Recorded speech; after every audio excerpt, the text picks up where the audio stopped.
Cikal bakal Negara Islam Indonesia atau NII yang berdiri pada 9 Agustus 1949 tak lepas dari kekosongan kekuasaan, vacuum of power. Setelah perjanjian Linggarjati menyatakan wilayah Indonesia hanya sebatas wilayah Kedu, Malang, dan Banyumas. Kartosuwiryo tertangkap itu tahun 62. Setelah itu beberapa anak buahnya itu direkrut oleh semacam operasi khusus lah gitu, mungkin untuk membongkar kalau ada orang-orang yang memang berkeinginan mendirikan negara Islam. Tapi ada juga yang kemudian sampai hari ini nggak jelas, tidak jelas apakah itu terjadi beneran atau itu rekayasa dari intelijen yang melibatkan kalangan Islam radikal, katakanlah itu. Kalau NII atau DI yang dulu itu kan dia ingin mendirikan negara yang berdasarkan Islam. Dia ingin menerapkan syariat Islam.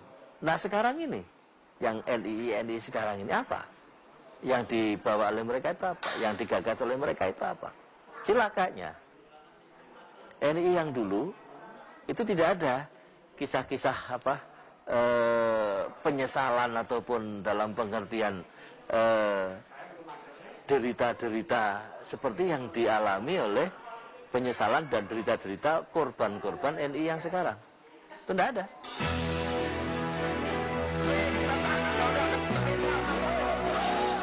Peristiwa yang paling menggegerkan adalah ketika pemilu 2004 lalu. Terjadi penggelembungan suara pasangan capres yang akhirnya terpaksa dianulir.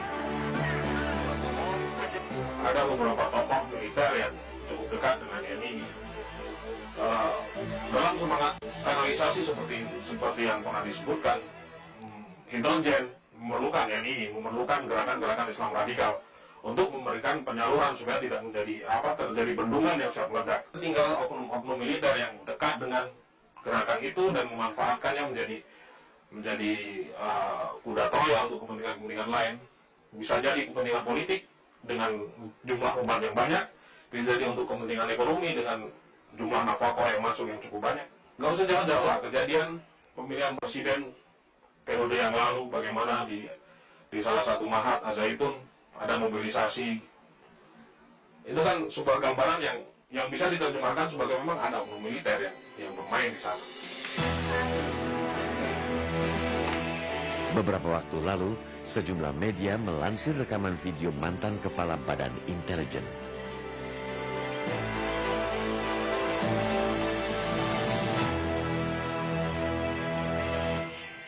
Bagaimana seorang Hendro Priyono yang waktu itu adalah Kepala Badan Intelijen Nasional datang ke Al-Zaitun, disambut dan dieluk-elukan di Al-Zaitun. Dari mulai Pak Harto dan menteri-menterinya itu ya, dari gubernur, dari bupati, atau semua itu ada masuk ke sana, dari tokoh-tokoh partai politik itu juga ke sana gitu. Nah, kalau misalnya waktu pemilu 2004 di sana kan jelas semua orang tahu karena sudah dimuat di berbagai media. Al-Zaitun dan kelompoknya kan mendukung Pak Wiranto. Nanti mendukung siapa? Nah itu yang menarik begini. Sehabis peristiwa itu, saya Jumatan di masjid sana. Saya ingin tahu apa yang terucap. Di sana kan ada tradisi, jadi setelah khutbah Jumat itu, Syekh itu kan pidato. Nah, semacam pidato pertanggungjawaban mingguan gitu ya. Nah itu dalam pidato beliau apa? Nah, kalau Al-Zaitun itu mendukung ya kepada siapa yang memberikan dukungan kepada Al-Zaitun. Jadi ideologinya di sana adalah ideologi bantuan. Ideologi yang bisa dipergunakan untuk kepentingan proyek-proyek yang besar itu.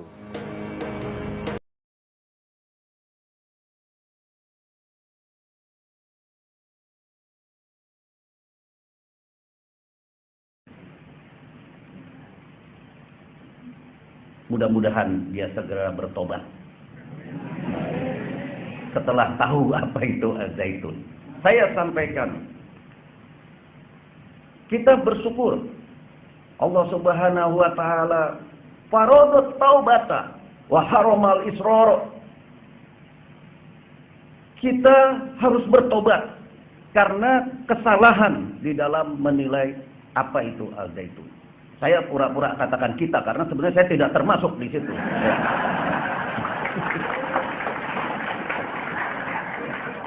Lantas mulai tanya macam-macam. Ya, tanya siapa itu Pak Panji Gumilang, siapa itu. Saya bilang yang jelas dia sahabat saya. Dia sahabat saya. Dan dia orang yang paling benar di dalam permasalahan ini. Dan pagi-pagi ketika saya diwawancara beberapa wartawan, pagi-pagi maksudnya sebelum Presiden Republik Indonesia saat itu Habibie datang berkunjung kemari dan meresmikannya, saya diwawancarai oleh wartawan. Dan mati-matian semua pertanyaan itu saya jawab. Karena pertanyaannya itu cenderung kepada memojokkan. Tidak satupun kalimat jawaban saya dimuat. Memang iblis, betul-betul.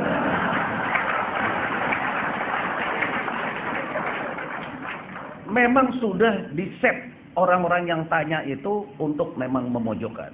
Tapi saya waspada. Karena saya dulu sudah direncanakan oleh Syekh untuk menjadi kepala Intel. Waktu itu. Tapi banyak wartawan lain yang juga membela sehingga keluarlah di satu majalah mengenai jawaban, meskipun jawaban saya di korting, tetapi cukup saya puas karena ada suatu keyakinan akan kebenaran yang harus dibela. Saya sampaikan kepada sahabat karib saya, I am your friend indeed, so I have to be a friend in need. Seorang sahabat sejati harus pada saat dibutuhkan. Dan bukan waktu senang, sudah jadi kayak begini baru datang. Saya tetap membela. Dan bukan saya sendirian, banyak juga.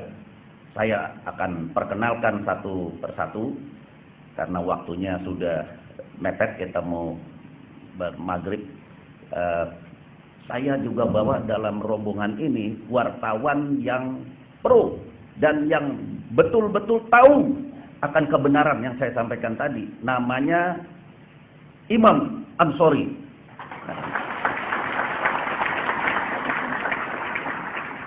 Ini juga sahabat karib saya. Jadi saya katakan yang benar dan dia juga percaya.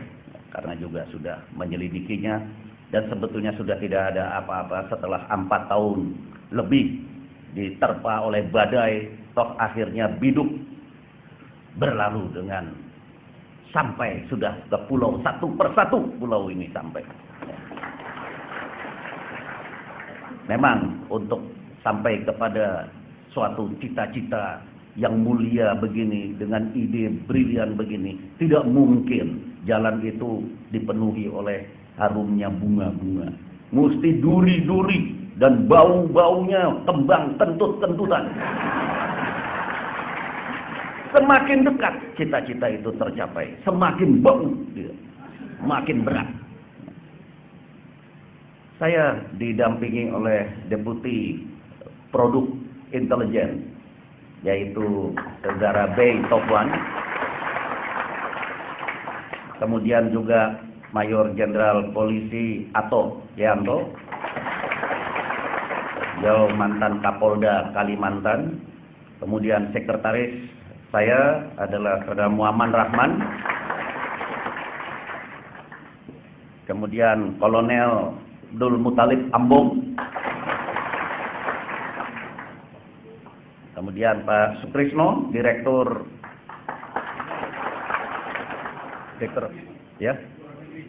Luar Negeri. Ini dalam negeri ini. Seperti luar negeri. Makanya saya Pak Direktur luar negeri. Dalam negeri mana yang ada perkampungan Muslim semegah ini? Nggak ada. Yang ada hanya di sini, di Al Zaitun. Kemudian Joharman juga. Saudara Joharman adalah komandan Satgas Operasi Dalam Negeri. Jadi kalau wartawan-wartawan, media massa, orang-orang kaum demagog mau bertanya apa itu Al Zaitun, tanya kepada komandan Satgas Operasi Intelijen Dalam Negeri. Kalau itu saja tidak dipercaya, itu memang orang bangsa iblis. Kamu percaya siapa lagi?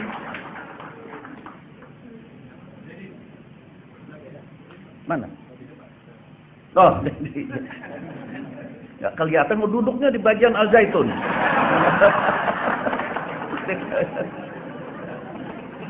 Sudah langsung GR. Ini semua badan intelijen negara adalah saudara-saudara dari bapak-bapak, ibu-ibu sekalian. Diterima tidak terima, mendaftar sebagai saudara dan pengikut Al-Zaitun. Saya bawa juga guru bahasa Arab saya, yaitu saudara Jamaluddin. Ini 32 tahun di Arab Saudi. Sama dengan Pak Harto 32 tahunnya. Dengan istri Nong. Nah, ini istrinya yang cantiknya. Kemudian ajudan saya, Rudi Ibrahim. Jadi rombongan besar. Polisi lalu lintas nggak usah diperkenalkan ya. Yang mengawal sampai ke tempat ini. Saya sangat terharu dan bangga karena dulu sebagai Menteri Transmigrasi saya berusaha dan bekerja keras untuk membangun suatu yang disebut Islamic Village.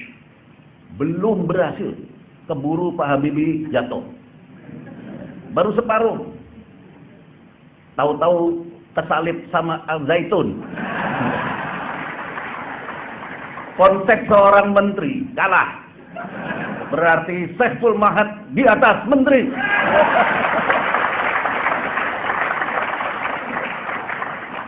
Saya berbunga-bunga hati saya. Karena itu cita-cita kita sebagai seorang muslim. Kita ingin ada satu perkampungan muslim yang betul-betul bisa dibanggakan. Tidak seperti waktu zamannya saya masih kecil. Ya, kalau kita ngomong madrasah, ngomong masjid, itu dianggap masyarakat kumuh. Saya sekolah di Muhammadiyah dulu, anak-anak sekolah negeri itu, nggak ada yang mau dekat-dekat saya. Dikira saya bisanya ngaji aja. Tapi dengan seperti ini, merupakan suatu center of excellence dari Islam di Republik Indonesia. Di sini nanti tempatnya.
Para pembantu rumah tangga direkrut menjadi aktivis NII.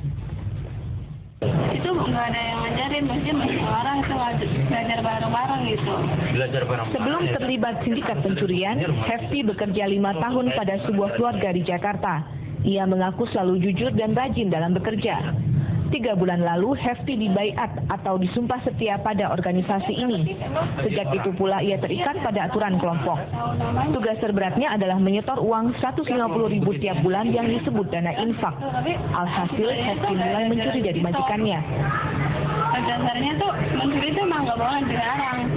Itu mencuri itu emang hendak kita sendiri, mungkin karena kita kan nggak bisa ngupah gitu. Terus bisa ngupah itu kan kita dari mana? Anggota jemaah harus patuh pada pimpinan.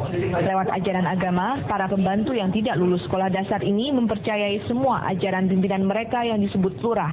Kita harus patuh. Contohnya kalau kita nggak patuh pada pimpinan akan rusak. Anggota jemaah juga harus rela nama mereka diubah pimpinan setelah dibaiat. Misalnya nama Hefti diganti menjadi Uswatun Hasanah. Para anggota tidak tahu untuk apa dan kemana dana yang mereka setorkan. Sindikat pencuri berkedok pembantu menggunakan konsep pemerintahan, mulai dari desa, kecamatan, provinsi, dan negara. Desa dipimpin lurah, lurah dipimpin camat. Selain mencari anggota, para pemimpin wajib menyetor dana untuk pimpinan masing-masing. Untuk mengungkap berapa banyak jumlah anggota sindikat ini bukan perkara gampang. Masing-masing kelompok tidak mengenal pimpinan dan anggota kelompok lain. Yang banyak itu kan aku nggak tahu, soalnya pas waktu diajak ke situ kita harus suruh merem, jadi nggak tahu jalannya, nggak tahu udah di rumah itu. Terus kalau mau pulang juga harus suruh merem lagi gitu. Mananya dikutuk untuk diikat pakai kain hitam. Terus dari situ ya dalam perjalanannya itu kan lama juga ya, sekitar 1,5 jam kan. Matanya dibuka itu udah ada di dalam rumah. Udah di dalam rumah gitu ya.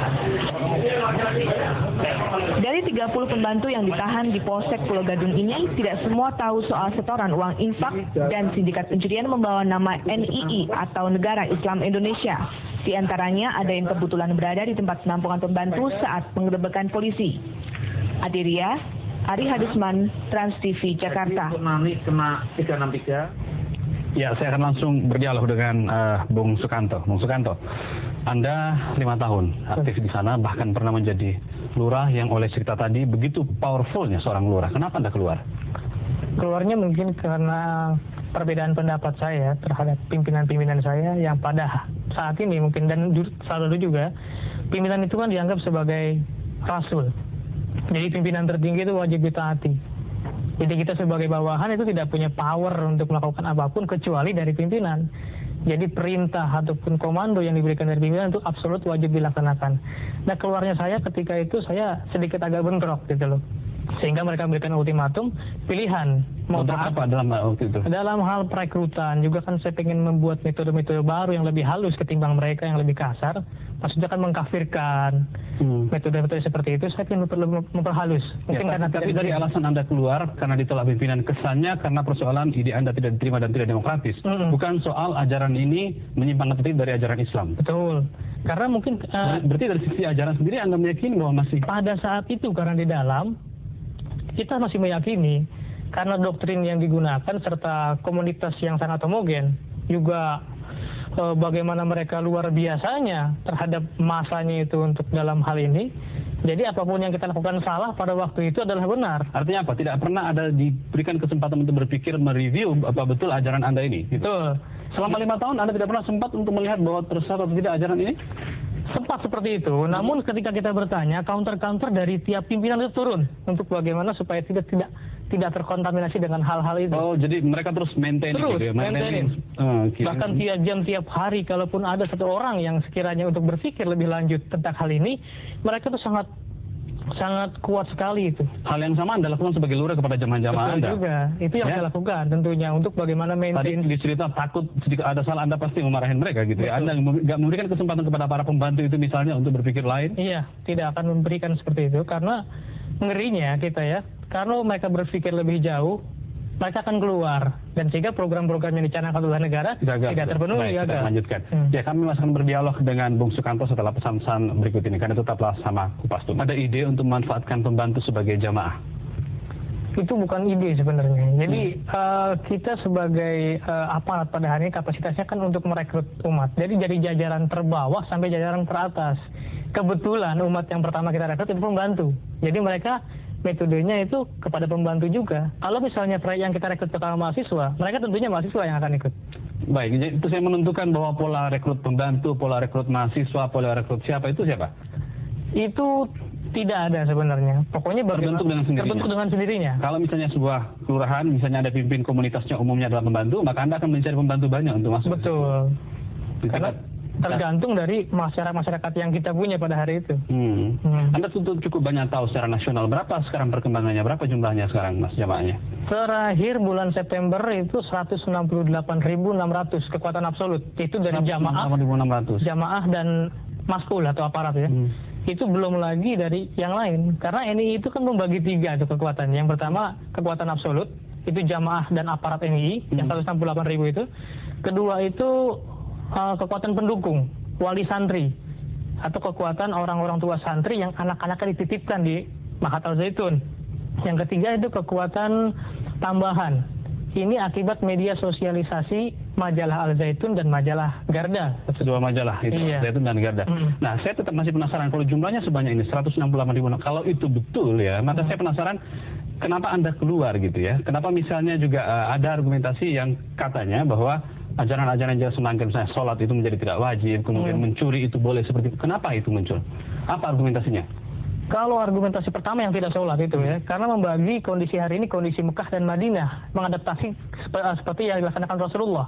Antara zaman hijrah dan sebelum hijrah? Sebelum hijrah. Jadi sebelum hijrah itu belum ada kewajiban untuk sholat. Kalaupun ada, itu kewajiban sholat diartikan sebagai aktivitas dalam rangka mentegakkan negara lewat mencari dana. Dan itu menyamakan sekarang bahwa Indonesia sekarang ini masih pada tahap Mekah. Berarti kondisi jahiliyah, RI ini jahiliyah. Nah, apa dalil agamanya ketika itu? Tidak sekedar menggunakan logika itu, dalil agamanya? Tentunya menggunakan Quran dan hadis. Adakah itu di Quran?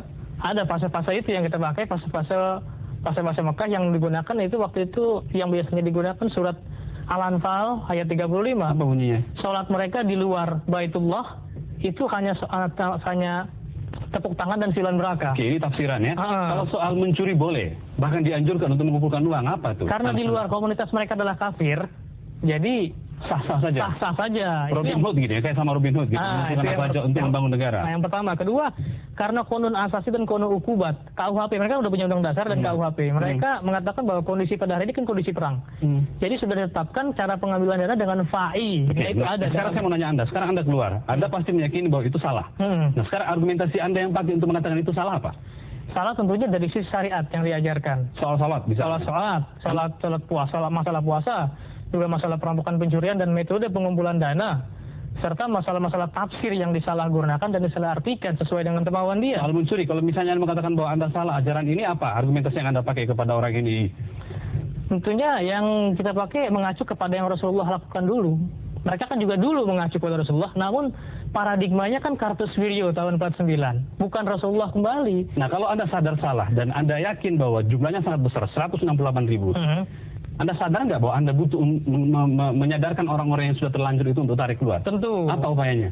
Makanya saya sekarang bergabung dengan SIKAT, ya Solidaritas Umat Islam untuk Korban NII Al-Zaitun dan Aliran Sesat. Ini yang khusus membidangi masalah ini. Jadi menerima laporan, terus juga melakukan investigasi, serta sampai tahap terakhir, sampai tahap penggerebekan. Paling tidak untuk menjaga masyarakat. Yang kedua juga menyelamatkan umat. Yang ketiga untuk menyempitkan ruang gerak mereka. Setelah tahun Anda keluar, berapa sudah Anda sukses untuk mengeluarkan itu? Jamaah itu menyadarkan kembali? Mungkin saya tidak bisa hitung ya, karena orang-orang dari luar dan orang-orang yang telepon itu alhamdulillah sekarang sudah. Kemana Anda laporkan? Apakah ke polisi, ke MUI misalnya? Kita sudah dalam SIKAT ini ya, sudah ke kepolisian, sudah ke Majelis Ulama Indonesia, sudah ke Departemen Agama. Sampai sekarang belum ada action? Sampai sekarang masih belum ada action. Kenapa kira-kira? Ya, begitu kuatnya benteng. Nah, mungkin begitu kuatnya. Di mana benteng itu kuatnya? Ya kalau kita lihat di sini, keterkaitan mereka yang luar biasa. Kalau misalnya memang sudah terdeteksi oleh pemerintah bahwa ini underground movement, apalagi Islam, ini kan sangat-sangat sensitif sekali NKRI ini terhadap ini. Kok sekarang enggak? Ya kalau yang saya lihat secara pribadi ini konspirasi. Tapi poinnya tetap Anda akan terus dan kawan-kawan. Terus, insya Allah. Terima kasih, Bung Sukanto. Kita semua yang pejabat tingkat tinggi itu akan melebur ke dalam kepengurusan pendidikan. Kemudian pejabat-pejabat di tingkat provinsi itu diberikan otonomi. Enggak, yang saya ingin tahu apa ada tipuan kepada strategi ketika Pak Hendro Natal lagunya Indonesia Raya. Iya, betul. Habibie Natal Indonesia Raya. Indonesia Raya. JK Natal Indonesia Raya. Setelah orangnya pergi baru NII. Betul sekali. Sedikit Bang, saya kira begini, kecurigaan kita tidak perlu terlalu jauh terhadap Al Zaitun itu Bang. Dalam pengertian, intelijen kita sangat canggih, kepolisian kita juga sangat canggih, tidak akan mungkin membiarkan sedikit pun ada gerakan yang mengarah kepada membubarkan NKRI. Saya sangat yakin itu, sehingga ini negara hukum, kita tidak bisa menangkap orang berdasarkan katanya. Gitu. Iya, saya kalau itu saya tahu. Bu Ramadan, makanya sampai sekarang juga tidak ada tindakan. Tapi kita juga mengundang Panji Gumilang, tapi beliau tidak berkenan untuk hadir dan hanya bersedia diwawancarai wartawan saya di sana. Saya sekarang ke Pak Hendro Priyono. Banyak yang harus Bapak jawab. Dari tadi, termasuk dari Umar Abduh, kemudian juga dari beberapa pembicara tadi. Terima kasih. Assalamualaikum warahmatullahi wabarakatuh. Waalaikumsalam. Saya mengikuti forum ini, saya betul-betul hargai ya pakarnya Ilyas dalam hal ini memberikan satu cakrawala pandang yang luas dan terbuka. Saya senang sekali untuk bisa menjelaskan hal-hal sebagai berikut yang menyangkut intelijen, karena saya pernah jadi kepala intelijen. Intelijen ini adalah satu badan yang kepalanya bisa ganti-ganti. Subjek yang melaksanakan operasi atau kegiatan intelijen itu ganti-ganti, tergantung siapa yang menjadi presiden, itu yang milih. Dan metodenya karena orangnya lain-lain juga lain-lain. Jadi kalau ada metode yang dulu dipakai, kalau memang ada rekayasa, penggantinya belum tentu suka dengan metode rekayasa. Kalau ada yang senengannya main tangkep, culik, penggantinya belum tentu suka cara itu. Saya sendiri lebih suka melakukan penggalangan. Dan bekas-bekas dalam hal ini nanti kita lebih panjang ya, dalam tanda kutip NII dan yang sejenis itu saya usahakan rangkul. Salah satunya adalah temannya Pak Umar Abduh, yaitu almarhum Yani Wahid, dan itu sampai sangat dekat sama saya. Begitupun bekas-bekas tapol-tapol yang notabene di sini adalah Islam. Itu banyak saya kawanin sampai ini hari, berkawan. Karena menurut saya kalau orang ditarik hatinya, bisa ditarik pikirannya. Itu namanya penggalangan dengan pendekatan lunak dan cerdas. Itu yang saya pakai selama saya menjadi kepala BIN. Laporan-laporan dari bawah yang mestinya dulu kalau ada aparat teritorial ditampung di teritorial, kemudian masuk ke intelijen dan ke pusat teritorial, dan kemudian ke kepolisian kalau itu pidana, itu tidak ada lagi. Kenapa? Karena tidak difungsikan lagi. Mandul aparat teritorial itu. Malah dalam era reformasi ini ada desakan-desakan untuk membubarkan Kodim, membubarkan Koramil. Itu tidak jalan. Sehingga hal-hal seperti cuci otak, apa ini masuk mana ini? Ini masuk pidana, hukum, dicari hukumnya rada susah polisi mencari hukumnya ini, karena ini barang metafisik, tidak fisik ya. Tapi kalau ini ideologi, ini urusannya intelijen. Tapi kalau ini masuknya pada misalnya pertemuan-pertemuan untuk pengajian, tidak mungkin Intel nyusup-nyusup untuk memata-matain pengajian, pesantren misalnya, tidak. Ini teritorial punya kerjaan. Di sini ada kelemahan kita. Pada laporan-laporan yang masuk di intelijen, saya tertarik cuma satu yang masuk ke saya. Kalau tadi Pak Rahudin bicara sama Ibu, itu saya nggak pernah baca, nggak pernah dengar. Yang saya pernah baca adalah laporan saudara Umar Abduh. Untuk seorang intelijen, laporan seperti yang dia buat itu cukup lengkap. Ya, karena itu saya tertarik. Saya sebagai kepala bukan sendirian. Saya kan punya wakil yang sekarang Ketua Umum PBNU. Saya juga punya deputi-deputi, punya staf, dan juga punya ahli-ahli. Saya juga punya hubungan sama departemen-departemen. Pada MUI juga, ya, Pak Abidan, dan lain banyak kita punya. Subjek yang ganti-ganti, metode yang beda-beda, sasarannya juga lain. Tiap-tiap presiden sebagai pengguna yang melantik kepala Intel itu beda-beda ngasih sasaran. Sasaran untuk intelijen saya selama saya jadi kabin adalah masalah ideologi. Karena itu yang perlu dilihat, kita sempitkan ini kasusnya. Pada kasus Al Zaitun adalah masalah ideologi politik, yaitu masalah apakah betul dia itu masih punya ideologi NII. Itu pertanyaan yang mesti dijawab. Dan itu saya selidiki dengan membentuk tim. Dan tim itu kebetulan secara supaya komprehensif, usulnya Menteri Agama harus yang mimpin dari Departemen Agama. Oke lah, mimpin siapa aja gitu. Ya, kita mengikutkan anggota ke sana. Kemudian juga kalau saya tidak keliru, tolong saya diperbaiki kalau salah, juga dari MUI. Ya, diminta juga untuk menyelidiki Al Zaitun.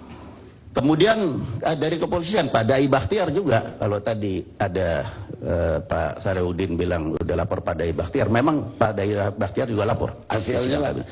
Hasilnya secara ideologis tidak ada NII-nya. NII, jadi tidak bernafaskan NII. Ini justru wawasannya kebangsaan. Kenapa? Kok di situ ada gedung-gedung seperti Umar Abduh tadi, Pak Umar Abduh bilang ya, ada gedung pembelajaran Soeharto, Soekarno Soeharto yang naruh itu kalau nggak salah Mbak Tutut, Bung Hatta, gedung Bung Hatta yang taruh itu anaknya Bung Hatta.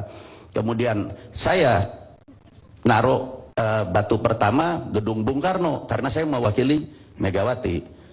Yang presiden lain mulai Pak Harto datang sendiri, Pak Habibie datang sendiri, hanya Megawati mewakilkan ke saya. Jadi secara ideologi saya lihat tidak ada penyimpangan. Malahan kata Pak Menterinya tadi itu bahwa memang ada kamuflase. Jadi kalau ada yang datang dari pemerintah resmi, mereka pura-pura oh iya Indonesia Raya, itu jelas. Tapi kita kan menyelidiki juga dari sisi ideologi, ya, dari sisi ideologi politik di antara santri-santri tidak ada apa-apa ya. Mereka tetap ngerti Pancasila, ngerti, semua ngerti. Jadi buat saya, petugas saya selesai itu. Nah, si Panji Gumilang ini tuduhan kepada Al Zaitun itu adalah NII. Makanya saya bela mati-matian NII. Kalau tuduhannya dia itu sebagai penipuan itu urusannya ini polisi, bukan saya. Ya, jadi tolong jangan orang lihat intelijen selalu tukang rekayasa gitu. Ya, saya rasanya berteman banyak dan saya tertarik sama dia ini Umar Abduh. Karena itu saya minta mana laporannya Umar Abduh. Nah, itu ada di staf saya. Kesimpulannya dia, kalau saya baca semua saya bisa nggak kerja. Ya. Banyak sekali laporan itu ya. Tapi kan lewat orang-orang. Yang saya lihat laporan dia paling bagus. Saya mau baca. Tidak sampai ke tempat saya karena memang sudah dianalisa karena sekian banyak laporan dirangkum. Akhirnya kesimpulannya tunggu dulu, masih panjang. Ya. Yani Wahid bawa ke saya almarhum Yani Wahid. Ini laporan Umar Abduh, saya baca. Itulah makanya saya bilang laporan paling lengkap. Ini laporan namanya intelijen, bukan laporan kacangan gitu. Ini cukup. Jadi sedangkan laporan-laporan lain kan dibikin oleh staf untuk jadi intelijen dong baru masuk. Saya mau sampaikan ke presiden, masa laporan surat kaleng saya laporin kan tidak gitu loh. Ya, ini laporan-laporan itu sudah diolah menjadi intelijen. Kalau bikinan Umar Abduh bisa langsung saya bikin laporan. Nah, waktu itu presiden di dalam sidang kabinet kita ngomong, coba Al Zaitun itu bagaimana? Mulai dari Bahtiar, saya, Panglima TNI, Menteri Agama, Menteri Dalam Negeri juga laporan. Nggak ada tanda-tanda indikasi ada penyimpangan ideologis, gitu. Tidak ada. Jadi bagaimana Megawati? Ini saya diundang nih. Jadi gimana? Ya udah diwakilkan aja. Saya wakilkan kepala intel aja, saya yang ditunjuk. Nah itu ceritanya. Makanya saya menggebu-gebu bilang iblis lah yang menuduh itu NII. Ternyata dengan NII gadungan. Sekarang kita lebih jelas kan itu. Kalau itu memang gadungan. Ya, tapi sepanjang pengetahuan saya waktu itu tidak ada penyimpangan ideologis di situ. Pak Hendro berapa kali ke situ? Dua kali. Satu kali waktu letakan batu pertama itu. Kedua kali dia ngawinin anak. Nah, saya diundang untuk hadir di perkawinan. Jadi saya kira banyak sekali tokoh-tokoh yang datang juga. Ya. Masalahnya tokoh-tokoh itu belum tentu pendukung. Yang jelas tidak mendukung ideologi ya, kalau dia NII. Tapi mendukung penipuan juga tidak. Karena belum, namanya teman, kita mana tahu isi kepalanya. Hanya karena kenal. Ya, oleh karena itu saya terima kasih sekali lagi ada forum seperti ini. Dan saya minta maaf nyebut almarhum tadi Yani Wahid ya. Dan orang-orang bagaimanapun Pak yang pikirannya beda sama kita, kalau hatinya itu bisa kita ketuk, terbawa. Dan Yani Wahid itu pendiri Partai Demokrat. Gitu loh. Akhirnya dekat juga sama SBY. Saya anggap manusia itu sama saja ya. Kalau toh salah atau benar yang menentukan nanti Tuhan. Karena itu kita pendekatan kita jangan semau-maunya dan sewenang-wenangnya gitu. Ya, terima kasih Pak. Assalamualaikum warahmatullahi wabarakatuh. Saya mau beda ke Pak Boy. Umar Abduh juga udah lapor. Saya kira tidak hanya dia yang lapor. Pasti banyak udah lapor. Kenapa polisi belum ada action terhadap ini? Nah, coba, minimal yang saya antar dulu karena ada kata-katanya Dai Bahtiar dan saya ini kan belum apa-apa dulu ini sekarang aja udah ini kok udah jadi orang besar banget. Dulu kita simpulkan ini jawaban ke presiden, Bu, daripada kita berteman sama bekas ustadz lebih bagus sama bekas bajingan. Itu kata kita kepada presiden. Karena si presiden Megawati waktu itu bimbang. Ini Al Zaitun bener apa enggak sih ini NII apa enggak gitu. Udahlah lebih bagus berteman sama bekas bajingan aja daripada bekas ustadz. Akhirnya itulah yang menjawabkan. Baik. Terus selanjutnya kepada Dai dan Dai Bahtiar bagaimana ceritanya silakan. Ya. Terima kasih. Assalamualaikum warahmatullahi wabarakatuh. Terima kasih atas kesempatan kepada kami. Mudah-mudahan malam ini adalah media pencerahan kita tentang fenomena NII yang terjadi di negara kita. Dan tentu kita tidak berharap ini merupakan media peradilan terhadap kelompok atau orang-orang tertentu. Itu harapan kita. Polri melihat ada 3 perspektif paling tidak terkait dengan masalah fenomena NII ini. Yang pertama, perspektif kedaulatan negara. Tentu ini bersinggungan dengan Negara Kesatuan Republik Indonesia dan tentu kita ikut karena Polri termasuk concern dengan NKRI. Yang kedua, perspektif keamanan pasti bersentuhan dengan rasa aman masyarakat kaitan dengan aktivitas NII ini. Yang ketiga, perspektif hukum. Dalam perspektif hukum tentu kita melihat tentu tetap mengacu kepada hukum positif negara yang ada di negara kita. Untuk menyikapi fenomena ini, Polri melakukan pendekatan dengan tugas pokok kami. Jadi tugas pokok Polri sebagaimana yang diatur dalam Undang-Undang Nomor 2 Tahun 2002, khususnya pasal 13, menjaga dan memelihara Kamtibmas, menegakkan hukum, memberikan pelindungan, pengayoman, pelayanan kepada masyarakat.